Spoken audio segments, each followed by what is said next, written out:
Mr. Happy by Roger Hargreaves. On the other side of the world, where the sun shines hotter than here, and where the trees are 100 feet tall, there's a country called Happyland. As you might very well expect, everybody who lives in Happyland is as happy as the day is long. Wherever you go, you see smiling faces all round. It's such a happy place that even the flowers seem to smile in Happyland. And as well as all the people being happy, all the animals in Happyland are happy as well. If you've never seen a mouse smile, or a cat, or a dog, or even a worm, go to Happyland. This is a story about someone who lived there, who happened to be called Mr. Happy. Mr. Happy was fat and round and happy. He lived in a small cottage beside a lake, at the foot of a mountain, and close to a wood in Happyland. One day, while Mr. Happy was out walking through the tall trees in those woods near his home, he came across something which was really rather extraordinary. There, in the trunk of one of the very tall trees, was a door. Not a very large door, but nevertheless a door. Certainly a door. A small, narrow, yellow door. Definitely a door. "I wonder who lives here," thought Mr. Happy to himself. And he turned the handle of that small, narrow, yellow door. The door wasn't locked, and it swung open quite easily. Just inside the small, narrow, yellow door was a small, narrow, winding staircase leading downwards. Mr. Happy squeezed his rather large body through the rather thin doorway and began to walk down the stairs. The stairs went round and round, and down and down, and round and down and down and round. Eventually, after a long time, Mr. Happy reached the bottom of the staircase. He looked around and saw, there in front of him, another small, narrow door. But this one was red. Mr. Happy knocked at the door. "Who's there?" said a voice, a sad, squeaky sort of voice. "Who's there?" Mr. Happy pushed open the red door slowly, and there, sitting on a stool, was somebody who looked exactly like Mr. Happy, except that he didn't look happy at all. In fact, he looked downright miserable. "Hello," said Mr. Happy. "I'm Mr. Happy." "Oh, are you indeed?" sniffed the person who looked like Mr. Happy but wasn't. "Well, my name is Mr. Miserable, and I'm the most miserable person in the world." "Why are you so miserable?" asked Mr. Happy. "Because I am," replied Mr. Miserable. "How would you like to be happy like me?" asked Mr. Happy. "I'd give anything to be happy," said Mr. Miserable. "But I'm so miserable, I don't think I could ever be happy," he added miserably. Mr. Happy made up his mind quickly. "Follow me," he said. "Where to?" asked Mr. Miserable. "Don't argue," said Mr. Happy, and he went out through the small, narrow, red door. Mr. Miserable hesitated, and then followed. Up and up the winding staircase they went, up and up and round and up and round and up until they came out into the wood. "Follow me," said Mr. Happy again, and they both set off through the wood back to Mr. Happy's cottage. Mr. Miserable stayed in Mr. Happy's cottage for quite some time, and during that time the most remarkable thing happened. Because he was living in Happyland, Mr. Miserable ever so slowly stopped being miserable and started to be happy. His mouth stopped turning down at the corners, and ever so slowly it started turning up at the corners. And eventually Mr. Miserable did something that he'd never done in the whole of his life. He smiled, and then he chuckled, which turned into a giggle, which became a laugh, a big, booming, hearty, huge, giant, large, enormous laugh. And Mr. Happy was so surprised that he started to laugh as well. And both of them laughed and laughed. They laughed until their sides hurt and their eyes watered. Mr. Miserable and Mr. Happy laughed and laughed and laughed and laughed. They went outside and still they laughed. And because they were laughing so much, everybody who saw them started laughing as well. Even the birds in the trees started to laugh at the thought of somebody called Mr. Miserable who just couldn't stop laughing.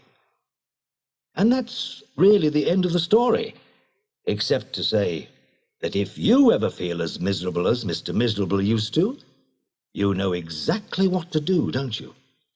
Just turn your mouth up at the corners. Go on.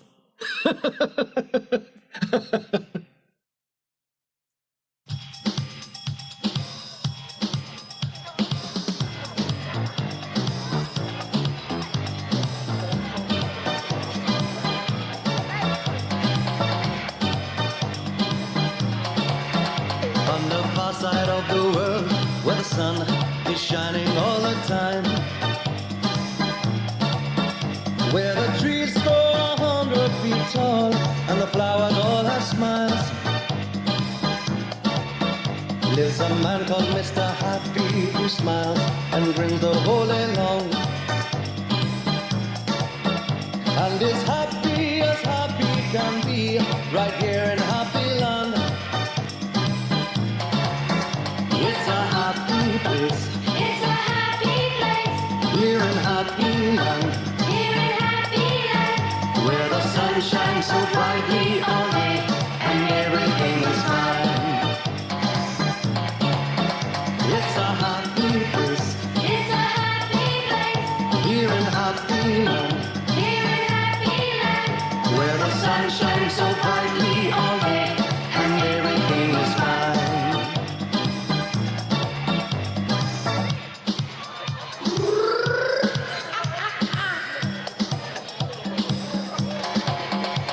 In a cottage that's quite close to the wood is Mr. Happy's home. It's the happiest place in the world when Mr. Happy's there. With a mountain to one side and a lake where happy fishes swim. Mr. Happy just chuckles and grins. He's happy all day long. It's a happy place. It's a happy place. Here in Happy Land, Here in Happy Land. where the sun shines so brightly all day and everything is fine. It's a happy place. It's a happy place. Here in Happy Land, Here in Happy Land. where the sun shines so brightly all day and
Me and my smile. Hello, I'm Mr. Happy. Just look at that smile. Every morning I wake up, go into the bathroom, look in the mirror, and there it is, beaming back at me. A great big happy smile. Hardly surprising, really, when you think what my name is. Happy by name and happy by nature. That was until last Wednesday. I got up, went into the bathroom, looked in the mirror, and no smile. Not even the smallest of small smiles. Well, you can imagine my horror. I tried with all my might to summon up a smile, but my mouth just wouldn't budge. I tried pushing it up at the corners, but as soon as I let go, it flopped back down. I looked downright, if not even down left, miserable.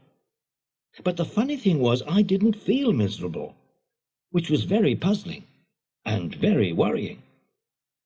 I went out for a walk in the woods, behind my house, hoping that this would bring back my smile. Mr. Funny was also out for a walk. "Hello, Mr. Funny. You're just the person I need," I said to him. "What's the matter?" Mr. Funny asked. But before I could answer, he cried, "Why, Mr. Happy, you look miserable." "I know," I said. "Can you help?" "Can I help?" he chuckled. "Of course I can help." And he pulled the most fantastically funny face you've ever seen. I knew it was the most fantastically funny face, but my mouth didn't think so. Not a glimmer. Not even a flicker of a smile. Mr. Funny couldn't believe his eyes. He left, shaking his head sorrowfully. I continued on my walk. Now, not only did I look miserable, but I felt it too. Whatever was to be done? Suddenly, a puff of smoke appeared in front of me, and a wizard stepped out. There was no mistaking it was a wizard. You wouldn't catch anybody else wearing a tall, pointy hat like that. Coughed the wizard. "Oh, one of these days I'll master the trick of doing that without the smoke," he wheezed. I patted him on the back. "Hello," he said, once he'd recovered. "What's your name?" "Mr. Happy," I replied. "Mr. Happy? Why, you're one of the unhappiest-looking people I've ever met." "I know," I said miserably. "I'm normally one of the happiest people around these parts. But when I woke up this morning, I found I'd lost my smile." "And that was rather careless," said the wizard. Then he gave me a thoughtful look. "Open your mouth," he said, after a while. I thought it was a very strange request, but you never know, so I did as he asked. "Wider," he said, peering into my mouth. "Aha," he announced. "What's the matter?" I asked. "You can close your mouth now," he said. "What's the matter?" I asked again. "You'll be glad to hear that you haven't lost your smile," said the wizard. "What is it then?" I asked eagerly.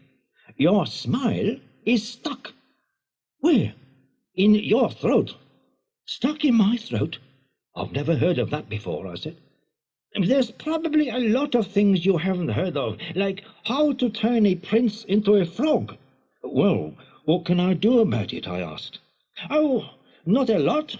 It'll work itself loose eventually. I must be going now. Goodbye, wibbly wobbly woo, he cried. And with these magic words, the wizard disappeared in a puff of smoke, and with a loud cough. My smile was stuck in my throat. I could hardly believe it. The big question on my mind was how to get it unstuck. I tried jumping up and down. Nothing. I tried standing on my head. Nothing. I ran round in circles and rolled down a hill. Still nothing. So I went home and sat in front of the mirror and waited and waited and waited all day long and long through the night until I was so tired that I fell asleep. Late the next morning I woke up. Still no smile. So after a spot of breakfast I went out into my garden. Bang went something behind me. Oh, what a shock it gave me. I jumped 4 feet in the air. It was little Miss Naughty. She'd crept up behind me and popped a balloon. Oh, my, I said. You gave me such a shock, Miss Naughty. She giggled and then she said, But it hasn't wiped the smile off your face. If only... I began and then I stopped. I could feel something on my face. I rushed inside and looked in the mirror, and there it was. A glorious, sunny smile. I rushed back outside and hugged little Miss Naughty. Oh, thank you, I cried. I can come back and do the same tomorrow, said Miss Naughty. No, thank you, I replied. I've had enough shocks for 1 week.